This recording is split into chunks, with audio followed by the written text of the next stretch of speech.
Well, greetings, everyone. Welcome. This is a webinar sponsored by the Society of Scholar Priests, Society of the Episcopal Church committed to fostering and encouraging great theology in its most natural context, the parish church. In that vein, we are thrilled to welcome Ian Markham to discuss two of his recent books. The first, Why Suffering, which is part of the church publishing's A Little Book of Guidance series, and the second, Community Rules, an Episcopal Manual, co-written with Kathryn Glover, also published by Church Publishing.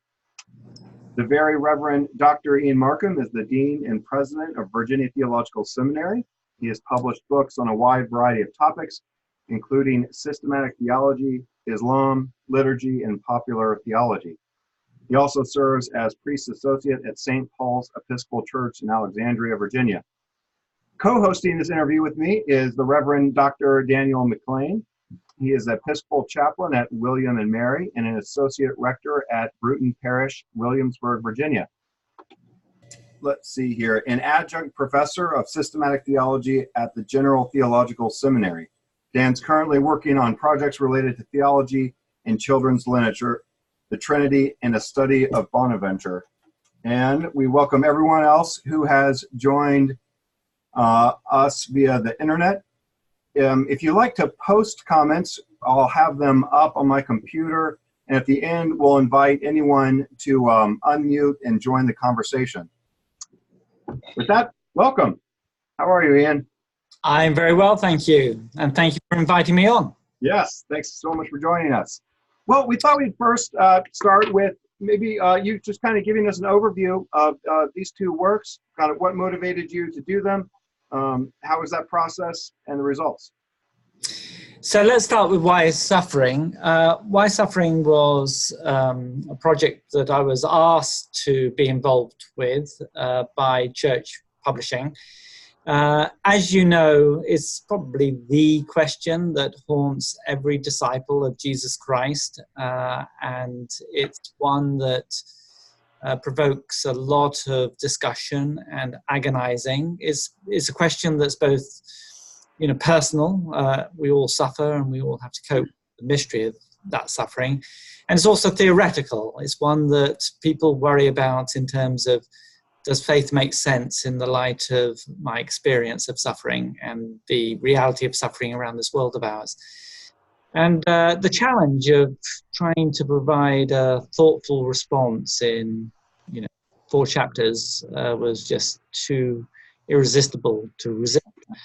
And the result was an attempt to suggest that there are theoretical responses that Christians can and should give to that question, namely, versions of the free will defense and the greater goods defense that are well known in literature. But actually, the ultimate Christian response is the incarnation, Christian doctrine more generally, and the various invitations in Scripture to cope with living and life. And I focus there on the themes of gratitude and anxiety and trust. And it was a project I enjoyed doing. So that was that book. And then Community Rules. Community Rules got an interesting history. It's an attempt at a different genre, really. This, again, was all triggered by Church Publishing. And they originally said to me, have you read Michael Pollard's, the food journalist, book called Food Rules? Now, quick plug, that really is a really good book. He's a food journalist who distills in 64 rules the basics of food science without being at all faddy. It's just what everybody's agreed about, really. And I sat and read it in a sitting on a flight, and Davis Perkins, who was then at Church Publishing, said to me, can you do that for, an introduction to the Episcopal Church? So I did Faith Rules, which was taking a person from, a seeker to faith, from faith to Christianity, from Christianity to the Episcopal Church, and then the culture of the Episcopal Church. And I just love the genre. It's very, very simple. An aphorism, an illustration. Aphorism, illustration, the sort of wisdom distilled down into bite-sized chunks. And so Kathryn Glover, my colleague, and I were talking about, could we do something around community rules, which captures what it's like to live together and embody Christian community. So that was the other book which Katie and I worked on together. Great. Dan, I want to invite you in conversation. Thanks. Well, Ian, thank you. Thank you for situating the two books like that. And Joshua's going to get into some questions in a little bit that are going to try to connect some of the books or some of the, I guess, the orientation of the two books. So I'm not gonna steal his thunder, but I'm wondering maybe we could talk a little bit about just kind of at a high level. As I read the community rules book, one of the reactions I had to it was if I gave this to, say, freshmen taking introduction to theology, they would be able to read the book at a very surface level and say, yeah, I can get on board with a lot of this, you know, be nice to each other. They might find the rules about things like social media and conversation especially helpful. But I wonder if some of the more Christian penetrating theological analysis that you have embedded in the rules might be lost on them. How would you walk, say, the average American teenager or the average American theology student through the rules so that you help them see the theological angle that's working underneath it? Yeah, that's a great question. I mean, I think part of the idea of community rules is that it's not intended to be comprehensive. So in other words, it's to be located in catechesis more generally. So in other words, I'm imagining a teaching community, a regular worshiping community, people who already know each other, people who are already aspiring to live in community. And in so doing, they appreciate the sort of reflective opportunity to think through underlying principles and then the application of those principles across the various sections. And I think you're right to say that, for example, the Imago Dei is a very key theme. It's also a very complex theme, actually. What exactly does it mean? What did the tradition mean by the phrase? Is one, there's a lot of emphasis on rationality in certain of the church fathers, which perhaps a lot of feminist scholars have sort of critiqued and said that elevates an aspect of humanity that's sometimes given too much prominence. So actually, you can get quite contentious quite quickly. And I think that sort of hard theological work should happen, and it's healthy when it does. And in a university, in your setting, it's a sort of paramount obligation, because that's by definition what your setting is an invitation to embark upon, is that rich thinking in some depth. So I think it's great that happens, but I'm sort of imagining it largely happens elsewhere outside that text. You know, I think in the introduction, I do talk a little bit about, Katie and I talk about, a rector might use it as a way of going through Lent and send one rule back today, or a vestry might be invited to read it beforehand and then go on a vestry retreat and think a little bit about the extent to which their community is living into it. And of course, there are all sorts of, it's a weird mixture of theologically, quite demanding in places, which is what you tapped into, but also very applied. One issue is vestry clergy relations, and getting that balance between being supportive of your clergy person and simultaneously being willing to hold them to some sort of account. That's actually a fine line in a lot of congregations, and trying to arrive at certain articulations of rules that captures that line. So in a funny sort of way, it's a discussion starter. It's not the sort of book you should drop into a crisis situation. It's ideally one which is already part of a healthy community, which says to themselves, okay, why are we getting this right? And how can we carry on getting it right? And what's the faith basis of what we're getting right and how can we continue to prevent things going wrong and continue to do things right. Thank you. I'd like to ask a follow-up question to that. You say early in the book that church is often hard work. And hopefully any church community that's reading the book is going to resound with that. Even the healthy community understands that its relationships need to be intentional. They need to be well thought and careful. But you then go on to talk about the need for having healthy churches. So I'm wondering, could you talk a little bit about what are some of the biggest causes of dysfunction in the church and in churches today? And what do you think we could do about it?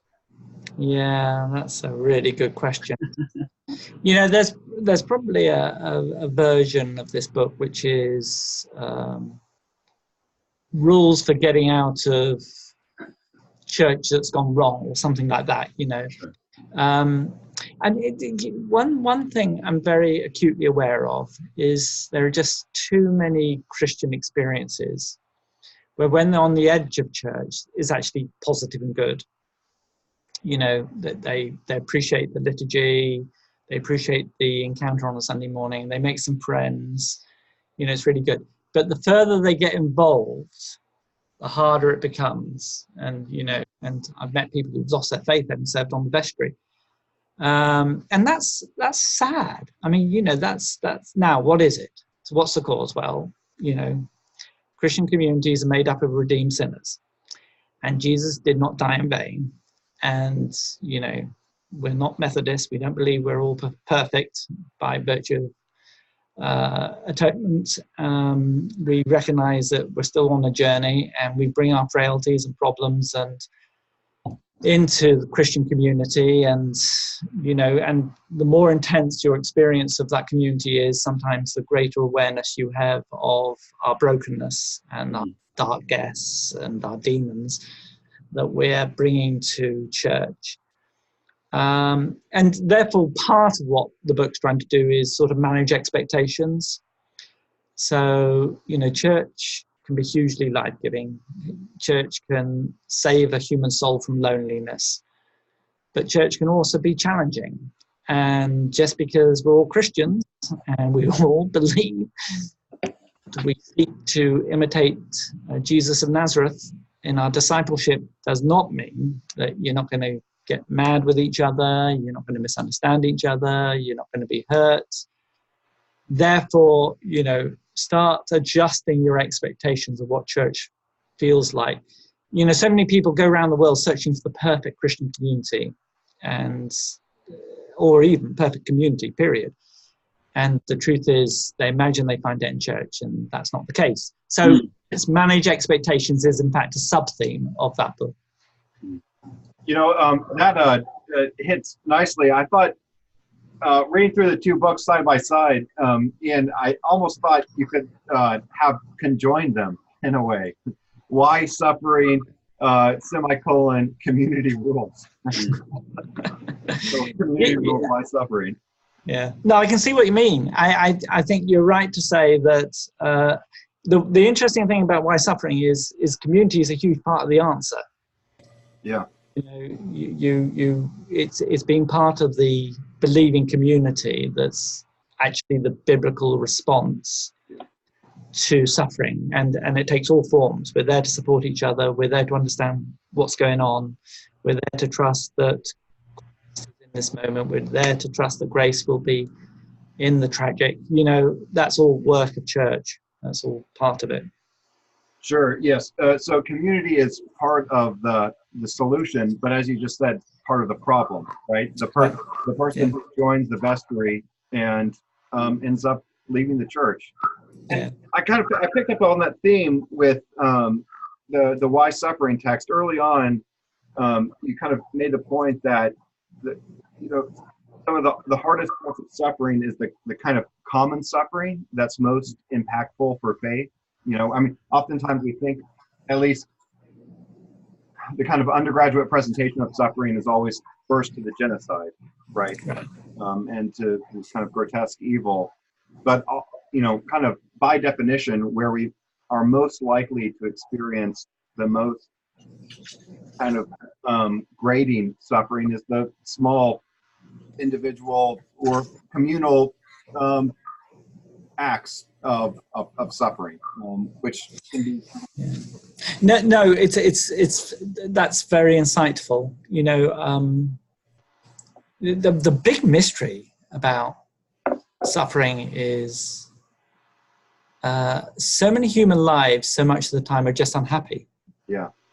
And by that I mean it can be everything from, of course, you know, depression, or a marriage that isn't working, or unrequited love, or jobs that's just really frustrating and disappointing, or somebody who's just mean, you know, and sometimes, you know, one way of framing the theodicy question is, could a good and all-powerful and all-loving God on a creation project which actually has more sadness and suffering in it than good and hopefulness in it?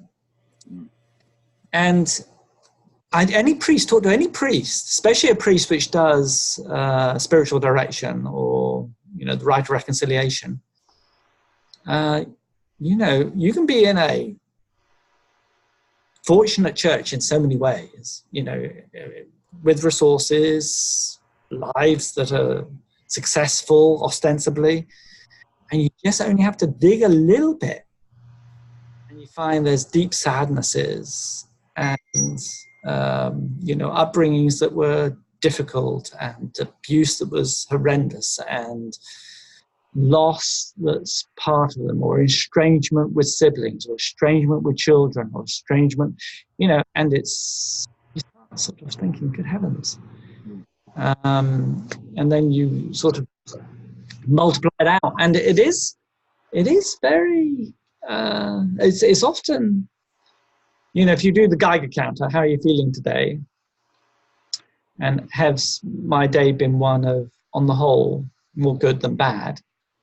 A lot of human lives, you know, they're finding things really difficult. And that is, that's where church needs to both listen and speak, and where we as theologians need to recognize that when the only type of suffering you talk about is genocide, in a funny sort of way, you're missing the point.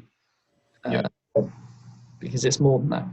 Yeah, I wondered if you'd also comment. It seemed like one of the parts that I really liked about the book, the On Suffering book, at least, is the you mentioned. Let's see here. Oh, that your approach to it is trying to be one of deep respect for those who have suffered, and one of the ways that really came through was on the kind of generosity of examples that you provided. Again, kind of trying to expand what gets or what gets thought of. For instance, I thought of one that struck me as in that vein is the soldier who is compelled to become a part of an army being killed in a raid, as an example of suffering in the world. And I just wanted to ask you to reflect on the types of examples you used in a similar way, and the expanse of it. Yeah, I think when you're writing about suffering, I mean, it's very important to note that I write in so many ways out of privilege. I'm a dean of a seminary, for heaven's sake. I'm white. I've got an accent which carries some power in the United States of America. I'm male. You know, I'm married to Leslie. So there are lots of features of my life that exude, you know, what sense can I meaningfully write about loss and estrangement and racism and prejudice and the multiple ways in which human lives are battered every single day. Poverty, powerlessness. So I was very aware of that, and that was part of the reason why I wanted to write. So Gazelle's famous story from Night of Jewish suffering. Now, I treat that story with some care, though, because, of course, it's a very delicate story for Christians to use, you know. But it is, of course, an astonishingly powerful Holocaust story of acute suffering, you know. And of course, where is God? Yeah. On that rope, about to die, is the remark heard in the camp. And of course, Christians can't.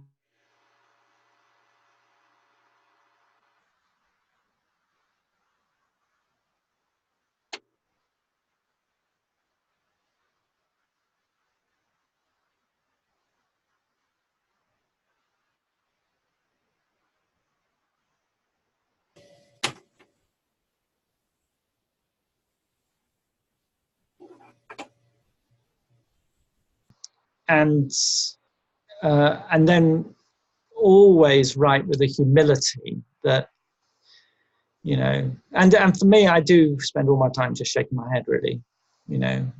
There's just so much. I was just talking to my assistant just 2 minutes ago, Cassandra, and she'd just been on a cruise, and the cruise departure was delayed for a couple of hours, and the reason is a grandfather was on the 11th floor of the, this is a cruise with 4,000 people on, a huge cruise ship, and on the 11th balcony, and dropped his grandchild over the sides, 2-year-old grandchild, smashed to the floor onto concrete and died. And, you know, if that doesn't, I just shake my head. Why, Lord? I mean, the why is such a sort of acute question. And almost any response sounds hopelessly inadequate. And that's part of the reason why the argument of the book is, in the end, the Christian answer's Good Friday. Yeah. It's not a head answer, it's a heart answer. It's an answer that says, you know, any attempt to explain that tragedy is almost morally grotesque. And so is Good Friday. You know, the incarnation of God on a cross, dying at the hands of the creation that God made is. I mean, Muslims often say to me, why am I not Muslim? And that's because I've read a lot in Islam and I appreciate a lot of Islamic theologians, and I've worked hard to understand that tradition and present it accurately and faithfully. And the reason I always give them is that there's a sense in which, and this sounds bordering on the totally and utterly blasphemous and perhaps at the very least irreverent, but there's a sense inside me that says, this world is such a tragedy in so many ways. The author and creator of this world needed to take responsibility for it, and the cross is part of that responsibility. Yeah. I don't actually go there explicitly in the book, but that's sometimes what I think. Just to follow up, and then Dan, I'll pass it back to you. So just along those lines about the kind of approach to answering someone who has these acute questions. You mentioned that community rules is kind of a conversation starter. That's the idea of who's going to pick up this book, right? Right before a vestry retreat or for Lent.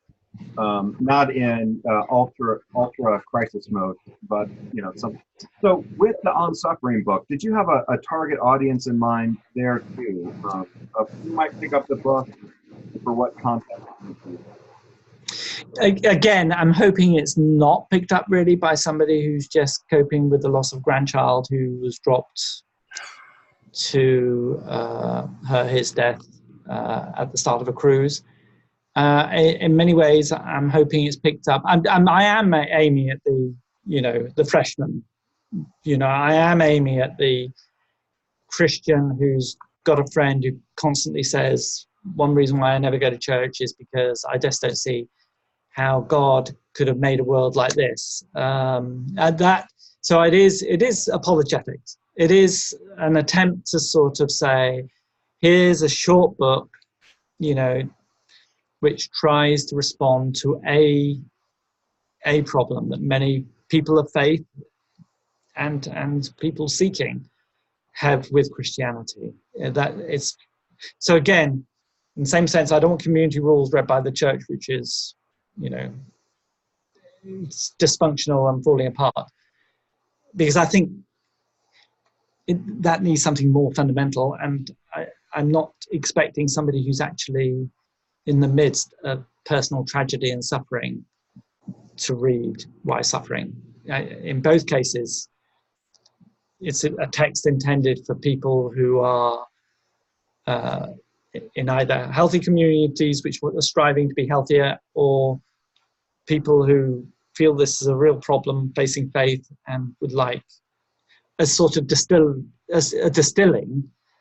of the complexity of the issues in a manageable form. Do you mind if I jump in? Ian, thank you for that. The theological rationale, the turn to the incarnation is brilliant, I think. So what I'd like to do is sort of follow up on that line of inquiry that we were just pursuing and say, all right, you're the dean of a seminary, and what someone who's dealing with crisis or suffering really needs is pastoral attention, right? So in a lot of ways, would it be fair to say that you intend these two books for the community that is producing the kind of pastoral care, whether in the form of someone pursuing ordination, or maybe a Stephen minister or a lay Eucharistic minister, but you're intending these books for the community that would produce the resources of pastoral care that someone who is suffering needs. Would that be fair? Oh, entirely. I think that's exactly right. It's you know, there is, so in Why Suffering, one of the conundrums that I'm very aware of is the person outside the community of faith can't understand why Christians constantly go, X has happened to me, which is awful, but I'm thankful for this. You know that mantra? And it seems so irrational. You know, I was in a car accident, and but I'm thankful that all I had was some whiplash and some bruises, and everybody walked away from it safe. And the skeptic says, well, excuse me, why are you thanking God for the fact that you survived a car accident? Wouldn't it have been much nicer of God to have actually stopped the car accident in the first place? So there's a sort of very practical problem that a lot of skeptics outside the church have problems with. And a lot of Christians, because we are sort of, you know, St. Paul says to a persecuting community in Philippi, be thankful in everything. So we know that part of, and you know, the Great Thanksgiving is a very paradoxical prayer in the Episcopal Church, because you're thanking God for, you know, a young man in his early 30s dying at the hands of an occupying power. So why all this gratitude to God for horrible things which God could have prevented? So part of the this book is intended to be material for the person who will be living in worlds where that question comes up, and it invites them to a place where they start understanding that the Christian conviction is that we turn every anxiety into a prayer, that we trust that ultimately all things will be okay, all manner of things will be well, Brother Julian, and we're grateful for the days which are normal, which are a huge gift, and even the days which are not, and there's grace to be found in them. And one of the great gifts of church is the very fact that you sit and meditate on death every week, and you reflect on a young man dying in his early 30s at the hands of an occupying power, and see grace in the tragic. And of course, you know, I don't do this in the book, at least I don't think I do, but, you know, the mystery, why is it that church adds to a typical life in terms of longevity at least 2 years? Well, for ages they thought social scientists thought that, well, because, of course, if you go to church, you're less likely to be in street gang violence or whatever. But with the Harvard study of just nurses in 2016, we now know that even with socioeconomic similarity, church still has these enormous health-giving benefits, and studies have shown that your blood pressure is likely to be lower and all sorts of other health features are positive. I actually think there's a skill you learn in the liturgy that enables you to be grateful for the grace you find in the otherwise tragic. And when you think about it, that's obviously much healthier than bitterness or anger or, just saying expletive all the time and, unable to cope. It's obviously better than all that. So the Christian response actually is, I think, very life-giving. But it's a skill that's learned in the liturgy, and that's part of the reason why, it primarily goes to the pastoral carers and their training, and less to the person facing the tragedy in the congregation or in life. That's great. I'd like to ask a follow-up question then. You mentioned the Eucharist and the liturgy. In the book, you talk about praying the Psalms. With those elements in mind, how might an Anglican in CPE offer, say, different resources or resources from a different perspective than another Christian? How is the Anglican response, in other words, how is the Anglican response to suffering and ministry amidst suffering unique or different, or is it?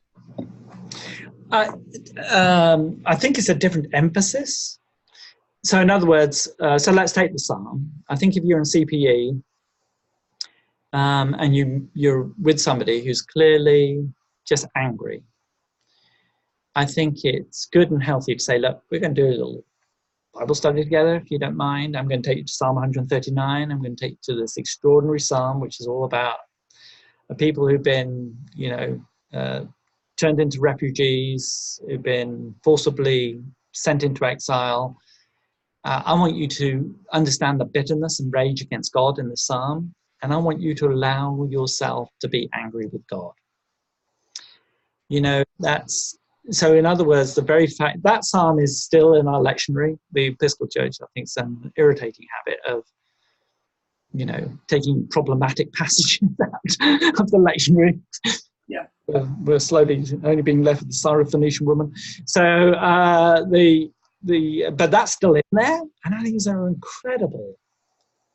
incredible psalm of rage and anger. And actually, a lot of them are. A lot of them about betrayal and enemies and where are you, God, and why are you absent, and will I ever be vindicated? And so you have the torment of the human heart. And then I think every single time a Eucharistic minister delivers the Eucharist, I think an Anglican moment is you pause and you say, look, this is a body broken. This is bloodshed. And this is God's suffering. And as you receive this, you receive the suffering of God and God's identification with you in your pain and in your hurt. And you need to know that you're represented in this moment. So Eucharistic theology of the brokenness and the blood and the grace. I mean, if you want to go on to, because the paradox, of course, of the Great Thanksgiving is it's the salvation of the world. So tragedy can be so full of grace, it leads to the salvation of the world. So the principle that suffering can have grace in it is a Christian absolute. And you do the Eucharistic minister.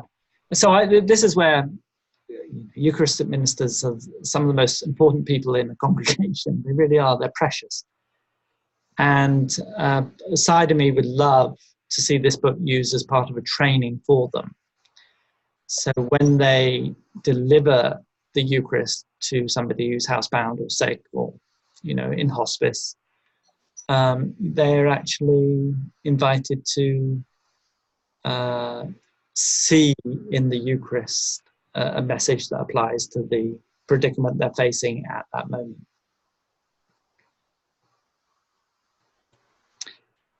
Great, thank you. Okay, so now the trajectory of the Why Suffering book, Ian Markham, it kind of vacillates between the pastoral and the theoretical, right? And precisely for wanting to approach it from a sense of respect, I imagine. But I wonder, it's just a book intentionally, right? Was the theoretical response to suffering, do you think that there is not necessarily a more, is there a part of the theoretical response that you didn't explore in the book because the aim was primarily pastoral? That's an interesting question. Do you know, I am, so the way the book actually feels is that I deal with the traditional theoretical, the big two.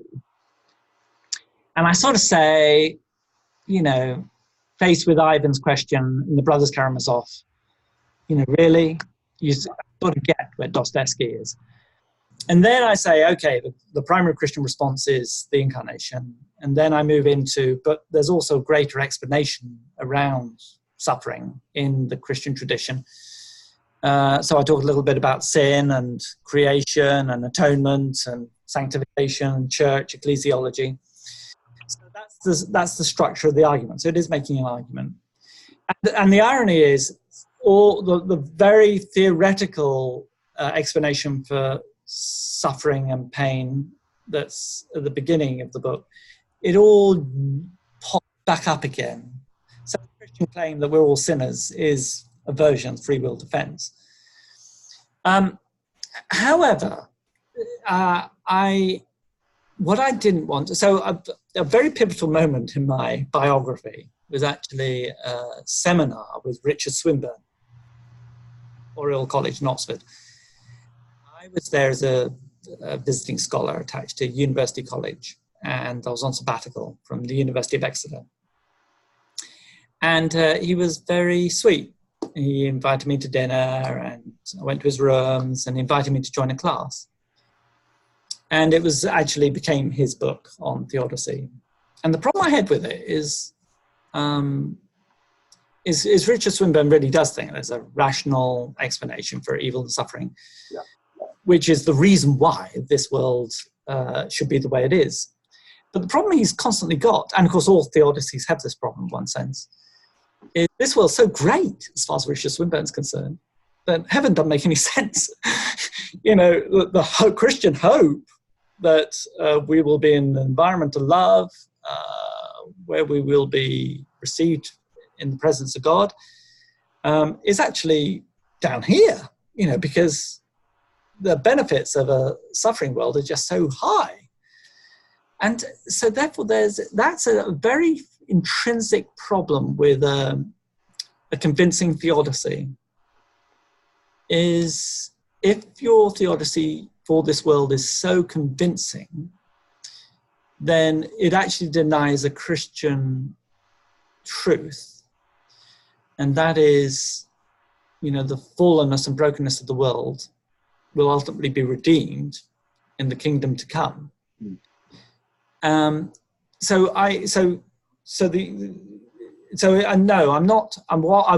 don't think there's a more convincing theoretical theodicy out there. Yeah.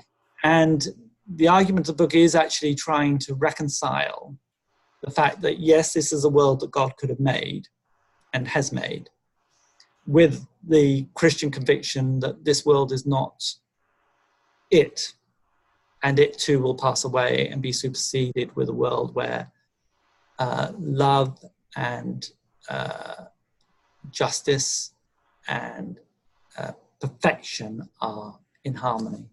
Yeah. Great. I'd like to, since we're talking about theory, I'd like to go to something early in the Suffering book. You juxtapose the Augustinian and the Irenaean theodicies in a way that I found really fascinating. I'm not entirely sure that they are as mutually exclusive as some readings of them would suggest. In fact, I wonder sometimes if Augustine and Irenaeus are trying to do sort of different things with theodicy that could be complementary. But I want to think a little bit about what it would mean to modify the Irenaean response as you read him. Not so much that Irenaeus is attempting to justify why there is suffering in the world, but what if we read Irenaeus as giving an account for how God uses suffering in order to bring about our sanctification? Or perhaps a better way of putting that even would be that the fact that there is suffering in the world does not mean that our existence and our experiences of suffering is meaningless. I wonder if that's perhaps a modern appropriation of Irenaeus would be to say that our lives, because we suffer, are not meaningless, but in fact that there is meaning that can be found, even transcendent meaning that can be found amidst our suffering. Isn't this, after all, Job's greatest anxiety? It's not to find an answer to his physical suffering, but that the transcendent meaning of his life hasn't evaporated amidst his suffering. And perhaps Irenaeus's pedagogical reading of suffering in reality is a way to reclaim that idea that suffering doesn't mean that my life is meaningless and that my years are now wasted. Do you know, I like that. And I think you're onto something. I think what you've said is true. And I also think you are right. So the criticism you made of my reading of Irenaeus and Augustine is one that's made of John Hick, and John Hick was the one in his theology, The Problem of Evil. No, it wasn't. God and the Problem of Evil. God. Anyway. I've taken too much his reading, and both of the thinkers are more textured than Hick got, and therefore Markham got. So, I think that's possibly true. And then your thought that actually the key Irenaean insight is that when you interpret life, a suffering life, do you interpret it as, meaningless or meaningful? And Irenaeus is calling us to see it as meaningful in some sense. And actually, I like that. I think that's helpful. My objections, though, to a theoretical theodicy apply, and that is, you wouldn't ever want to say that, would you? No, certainly. You would never want to sit with somebody who's just lost a child and say, well, let's think, in what sense is this meaningful? And that's where I love the Bible. Mm-hmm. In the end, with that person who's lost a child, you want to direct them to Psalm 139 and say, look, just rage. Yeah. Live in that place. Or even Job, just acknowledge that God's bigger and we're smaller, and we're not trying to puzzle this out. I mean, the beauty of the biblical witness is there are lots of different reactions to God when you're actually in the midst of suffering. But give Irenaeus his insight, and that is, he is saying suffering does not eliminate meaningfulness. And that is, I think you're right to say that's an Irenaean insight. Well, I'm happy to grant that I'm riffing off of Irenaeus. It's been a while since I've read that section of Against Heresies. But I think that might be one of the reasons why we're so interested in who you envision as the audience for these books. You're absolutely correct that, I just had a family here in my office on Friday who had lost their adult daughter, and, there were the questions of why would this happen? How do I cope with my suffering? I didn't want to sit in that moment and tell them, well, there's meaning that you can find here. That would be perhaps the worst pastoral instinct, I think, in that sense, and I'm glad that I didn't have it. On the other hand, my own experience in the Episcopal Church is that so often our ministers, whether ordained or lay, encounter situations of injustice or suffering, and they themselves, I think, struggle to frame those crises theologically. So I think the theoretical theodicy is helpful for the minister. It's helpful for the minister who needs to sort of understand their own place in the drama of Christian doctrine and Christian life, even if they're not going to walk the person who is suffering through that comprehensive framework in that moment. Yeah, I'm persuaded. I agree entirely with the point you've just made. I think you're right, and the crucial thing is that so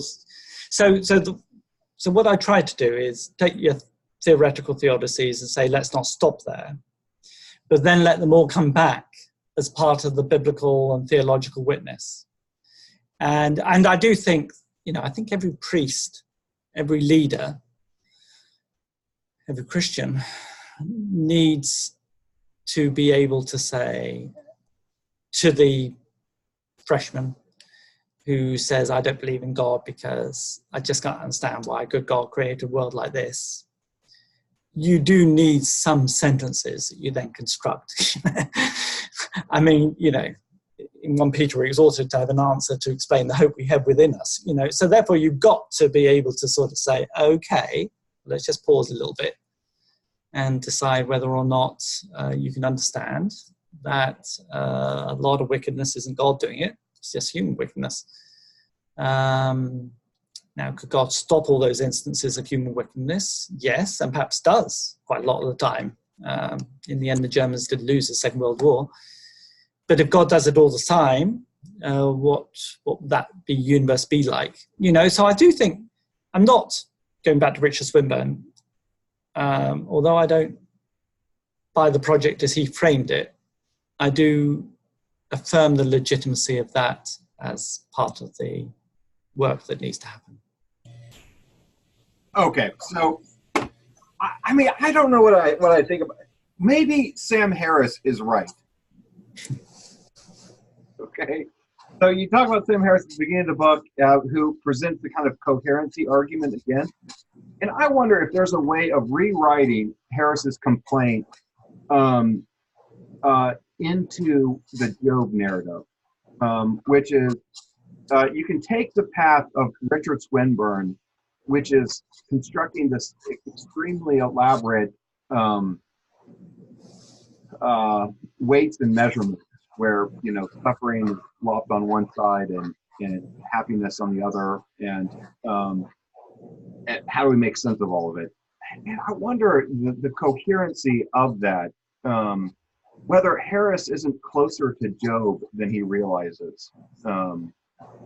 Where were you when I made the foundations of the earth? Respond. That this idea of our ability to be able to peek behind the curtain and come up with a theoretical platform that's evidentiary. Dan, that's a question to you too. I'll let Dan answer it. Okay, perfect. No, I'm happy to hear your answer, Ian.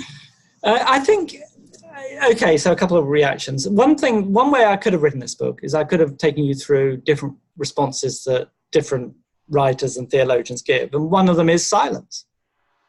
We don't even try to explain. Another one is Ken Sieren's practical theodicy. So in other words, our obligation is not to try and answer the question, our obligation is to ameliorate it everywhere we can. So you are right, there are different ways of responding to this. What I tried to do was, the primary answer is the incarnation, right? So it's now Sam Harris wouldn't buy into that, because he's got Buddhist sympathies and he's not interested in God becoming human. But I think that is the primary. Good Friday is it. That's the space, that's the moment, and we're constantly living in that place as Anglicans because we celebrate the Eucharist so often. So that's the primary response.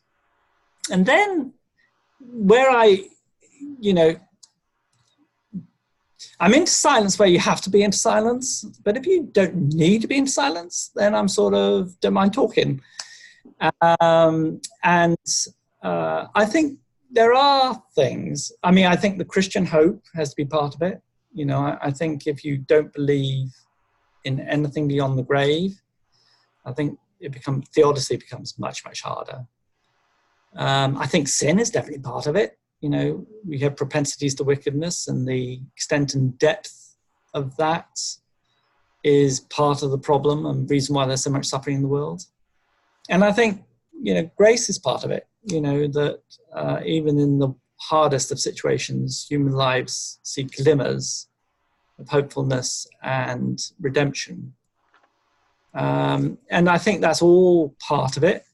So I don't feel the need to be completely silent, because I think we've been given resources. I mean, what is the text of Scripture? It is the revelation of God. It is the disclosure of what God is really like. Right. And therefore, we've got this tool, we've got this material. I think it's appropriate to lift what we learn of God and God's response to suffering and evil in this world and illuminate it for others. That's called the work of theology. The problem of being too quiet is somebody who's got a problem here gets no help. Yeah. You know, so the freshman who just says, you know, I just can't believe because the problem is people suffering. And, you know, Daniel's response is, well, I've got nothing to say. You know, that in terms of apologetics might be the right answer, but it won't help the freshman. Yeah, well, I was, so there's on page 36, there's a really great sentence at the end of your chapter on the suffering in the wider Christian narrative, which is kind of the end of before you go to the coping with suffering. In the sentence at the very end, it says, none of this explains suffering, which I thought would be another like great subtitle to the book. but to me, there, you know, what does silence entail? And to me, perhaps the objection that, you know, Harris really isn't interested in, but the objection is not so much that we don't respond to suffering, but that we don't try to give like this theoretical explanation of it, which seems present throughout your book. And to me, that's kind of close to what Harris was objecting to, is, you know, these people who take theology be to this pseudo-scientific, quasi-scientific exploration of, you've got God who's got these qualities and the world who has these qualities, and we mix it up. I'd love to jump in here just for a second, if you don't mind, Ian.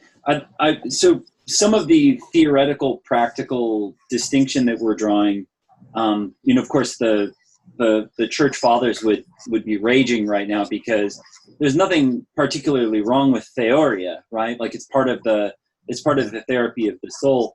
When I think what we're reacting to is, you know, causal explanations. You know, so when you say nothing explains suffering, I think what I read there was we're not offering some objective causal explanation of why suffering happens and why God permits it. But we are still interested in therapy for the soul, right? And there's this very, very funny moment in 2012, I think.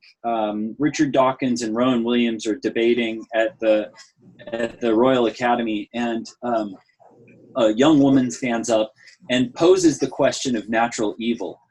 By the way, I really appreciated that you opened the book with the very clear distinctions of the different kinds of suffering. I thought that was right on. Well, she says, you know, how do we explain natural suffering if the processes of evolution are meant to improve quality of living? You know, why is it that we continue to experience unabated suffering when purportedly, according to you, Professor Dawkins, the world is always getting better? And he basically responds with, well, you know, suffering is relative, and if you're suffering, then, you know, the process of natural selection is working. And it was this ghastly answer to someone who was looking for a pastorally sensitive response to the fact that she or other people around her have suffered, and often not due to the problems of, say, sin, but maybe illness or accidents or whatever. And Rowan Williams interrupted Dawkins. I think it was the only time he did in the entire debate, and he said, excuse me, I think I might have something more helpful that I could say to her here. And so I think you're absolutely right. There are moments where silence is going to be absolutely inappropriate for the Christian, right? There are things that we do need to say to the people that are suffering, and those things won't necessarily lead to some clear scientific causal explanation about why they're suffering, but that there is someone who deeply, deeply cares about the fact that they are suffering. And I mean, I could say more, but yeah, no, I agree with everything you've just said. I mean, and I think so. So one needs to, first of all, one needs to explicate what Scripture says about why evil and suffering occurs. So that's part of what I think is happening in this book. Then second of all, we have the apologetic issue. Are there clues that might help us understand why God allows evil and suffering? And then you have the pastoral, the Christian hope and the discipline of finding grace. And more importantly for me, creating the habits of living a life of faithful discipleship, where you live every day which is normal with a sense of gratitude, or appreciating it won't always be the case, where you don't let living a life to be destroyed by a perpetual sense of anxiety about what might happen, and you give all those anxieties to God, and where one learns to really live on a canvas that sees this life as part of a bigger picture and trusts that ultimately all manner of things will be well. And that is the work of the Holy Spirit in the human life of discipleship. That's ongoing. That's the work of a preacher. That's work of a pastor, as people come to terms with the tragic that shapes every life. Every life has to cope with loss, both the loss of others and ultimately one's own deterioration. That's just what it is. And therefore, everybody needs to learn how the witness of Scripture helps us cope with those changes. Well, I think that's a wonderful place to put a ribbon on it. Dean Markham, on the behalf of Scholar Priests, thank you so much for participating in this conversation. Dan, thanks for your great questions. And thank you. I'll give everyone else the last word, but many thanks. Thank you very much. And thank you for all the work of the Scholar Priests. It's a great organization. All right. Thanks for, thank you for taking the time to chat with us. I enjoyed this a lot. Thank you.